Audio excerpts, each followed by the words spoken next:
Austria, 1768. The young Archduchess Marie Antoinette learns that she is to become Queen of France. This political marriage is intended to strengthen relations between the two countries. The Empress admonishes her daughter, telling that at the French court all attention will be on her. After saying goodbye to the family, Marie and her beloved dog set out for another country. She looks at the image of her future husband, Louis Augustus. He is the heir to the French throne. The carriage stopped at the border of the two countries, where the symbolic ceremony was to take place. The Archduchess was introduced to her new maid of honor, Comtesse de Noailles. Marie hugged the woman warmly. Such behavior was alien to the French. The maid of honor explained to Marie that according to tradition, she must say goodbye to her fellow travelers and leave everything Austrian behind. From the tent she will emerge as the Dauphin of France. Maria hugged her companions goodbye. She almost cried when the beloved pet was taken away from her, but that was the custom. Etiquette must be strictly observed. Marie was also stripped of her Austrian outfit and changed into a French dress. The delegation continued on their journey, which soon came to an end. First the Archduchess was introduced to King Louis XV and then to Louis Augustus, her future groom. The noble French ladies scoff at the Archduchess, for she seems very naive. Soon Marie was escorted to the palace at Versailles. Everything here was new to her. In France it is customary for aristocrats to behave with restraint, so Marie stood out against their background of sincerity and kindness. Soon the wedding took place. The ceremony was held at the highest level. The people here are different from the environment Marie is used to. Louis put the ring on her finger and kissed her on the cheek. Then their marriage was documented. Afterwards there was the ball on the occasion of the wedding. All the guests discussed the future queen, who does not behave as befits a French lady. The king gave a toast in honor of the Dauphins of France, who would take the throne. In the evening, fireworks were set off. After the celebration, the newlyweds were escorted to their chambers. The priest said a prayer, and the king wished Louis and Marie good luck. Good luck. And good work. In the morning, the king was displeased to learn that nothing had happened between the newlyweds. When Marie was awakened, she was confused to see many women around her. Comtesse de Noailles explained that every morning there is a dressing ceremony. It is attended by all the noble ladies of the court. It is a great honor to dress the Dauphin, and only the women of title have this honorary right. It was strange to Marie that she was not allowed to do many things on her own. After the dressing ceremony, breakfast was served. Louis and his wife were surrounded by many courtiers. Marie tried to make conversation with her husband, but he answered all her questions in monosyllables. Marie smiled a lot, even while praying. It was not customary here, and Comtesse de Noailles constantly reminded her of the rules. At dinner, the aristocrats engaged in small talk. The king was not shy about appearing here with his mistress. The Comtesse du Barry was not formally of noble birth, but the king granted her the title. The other noblewomen were constantly gossiping about her. That night Marie slept without her husband. The next day he left for the hunt, and did not show up until late that night. Marie tried to show tenderness to her husband, but he said he was tired. Soon Ambassador Mercy, sent to Vienna by the Austrian Empress, reminded Marie that her main task was to bear the future king a son, but the Dauphin neglected this obligation. Marie said it was not her fault, since the husband showed no interest in her. After reading her mother's letter, Marie was upset. The Empress wonders why her daughter makes no effort to arouse the husband's passion. This could jeopardize the Franco-Austrian alliance. Because Marie did not want to let her family down, she tried to get closer to the husband, but he pretended not to notice her attempts. Marie did not understand what was wrong with her. Life at the French court was not easy for her. In addition, the Comtesse du Barry began to look at her strangely. As time passed, Marie still did not fit in with French high society. The mother, extremely concerned about the daughter's situation, wrote to her again. The Empress does not like the fact that Marie does not establish a friendship with the king's favorite, Comtesse du Barry. The mother insists that the daughter correct this omission. All the court ladies consider du Barry a fallen woman. She used to be a commoner, but ability to manipulate men gave her a position in society. At court du Barry reappeared in a bright dress. All the ladies defiantly ignored her. Marie grows increasingly tired of such a life and does not understand how she can mend the relationship with her husband. One day Ambassador Mercy tells her that Comtesse du Barry wants to present her with some diamonds. Marie declared that she did not intend to be friends with the promiscuous woman, but Mercy reminded her that she should not show contempt for the king's favorite. In addition, Marie could not lose favor with His Majesty, because her marriage is not so strong. The Dauphin had no choice but to force herself to say a few words to du Barry. It was the only thing she was willing to condescend to. While the king was having fun with du Barry, Louis Augustus was reading a book about machinery in bed. This interested him much more than his young wife.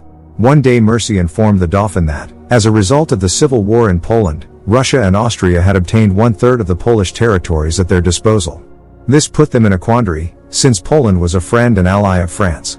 However, Marie does not care about all these political problems. Louis is going hunting for a few days. Marie fears that the brother Louis' new wife will become pregnant before she does. This would humiliate Marie in the eyes of the entire court.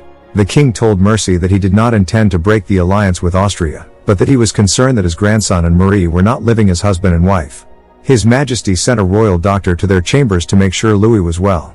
One day, when a performance in the Royal Theatre was over, Marie began to applaud. It turned out to be unacceptable here, but following the Dauphin's example, the audience began to applaud as well. Marie received another letter from her mother. The Empress informed that Marie's sister was pregnant and that her brother's wife was also expecting a child. This threw Marie into despair, for she was disappointing her family. That night Louis finally began to show interest in his wife, but almost immediately apologized and turned away. During breakfast, the excited maid of honor came running to Marie and told her that Comtesse de Provence had given birth to a child. The boy is destined to become the new Prince of Bourbon. Maria congratulated the Comtesse with a smile, but in fact it was false. Everyone at court believed that she was barren. Left alone, Marie could not stand it and cried. Maria's carefree court life continued. All day long she with the noble ladies tried on new shoes and dresses, ate desserts, drank champagne, and gambled. The Dauphin had no other occupation. One day, after drinking too much alcohol, the aristocrats decided to go to Paris for a masquerade ball. At the party, Marie had fun all night with her friends. Her husband was also there. At one point Marie noticed a handsome young man who was also interested in her. It turned out to be a young count from the Swedish army. Marie openly flirted with him, but did not allow herself too much. Louis was uncomfortable here, and he begged the wife to leave, but she, unlike him, was having a wonderful time. The aristocrats did not return to the palace until morning. The couple learned that the king had contracted smallpox. He did not have long to live. The priests could not take his confession while he had the mistress, so the king had to banish Comtesse du Barry. When the king passed away, Louis prepared to take his place. Soon the coronation took place, and the crown was placed on the head of Louis XVI. Marie is now his queen. Marie's birthday was celebrated on a grand scale. The new queen did not change her love of entertainment. The husband tried to persuade his wife to go to bed, but she decided to stay with the guests. In the morning they went to meet the dawn, feeling free. The king and queen's chambers were a terrible mess. Marie woke up in the chair, feeling ill after the party. In the afternoon, Mercy informed her that she had already spent a huge sum this month. There was nothing left for charity. Marie didn't care because she was in a hurry to try on new wigs. Meanwhile, Louis was trying to delve into political affairs. The Americans ask for help in the revolution. The advisors recommend that the king assist America in this and send funds there. He agrees. Marie received a visit from her brother the Emperor. She is delighted to see him, but the brother begins to lecture her. He believes that the sister's gambling addiction and her endless parties will do her no good. Since Marie could not be influenced, Joseph decided to discuss it with Louis. The young king assured him that he would fulfill his marital duty. That same night, Louis finally shared the bed with his wife. Marie was happy. 9 months later, she gave birth to a baby girl. Even though it was not a son, Louis was still glad. The girl was named Marie-Therese. The queen enjoyed babysitting her daughter, but the maid of honor reminded her that it was up to nannies, not Her Majesty. The king gave his wife a mansion as a gift. Now Marie had a place where she could be away from the tedium of palace life. On the whole, the queen's life had not changed. She still did not burden herself with any responsibilities. Several years have passed. Marie still lives in the mansion with her daughter. The place became her personal paradise. From time to time Marie was visited by her friends. The queen likes the village carefree life, but not everyone is satisfied with this behavior of the king's wife. Mercy tried to influence her by reminding her that she must maintain her authority. Soon Marie gave her first performance at the theater. Normally a queen does not engage in such hobbies, but her husband was okay with that. The king paid a visit to his wife in the village and asked her to come home for a ball in honor of the soldiers. Marie did not mind attending the ball. She was introduced to the generals, including Count Axel Fersen. Marie recalled that she had met him earlier at the masquerade. They kept their eyes on each other all evening. At the party, as usual, there was a lot of drinking. Marie, nothing shy, flirted with Fersen, and some thought it was unacceptable for the queen to behave in this way. After waiting for everyone to fall asleep, Marie went to Fersen's chambers. A secret affair ensued between them. Marie finally knew the passion that the husband could not give her. Fersen soon left Versailles. The queen's life returned to its former dull course. She was constantly thinking of her lover. Louis was told that the people in France were starving and that discontent was brewing among the folk. In spite of this, the king intends to continue to help America. Marie learned that the own folk hate her.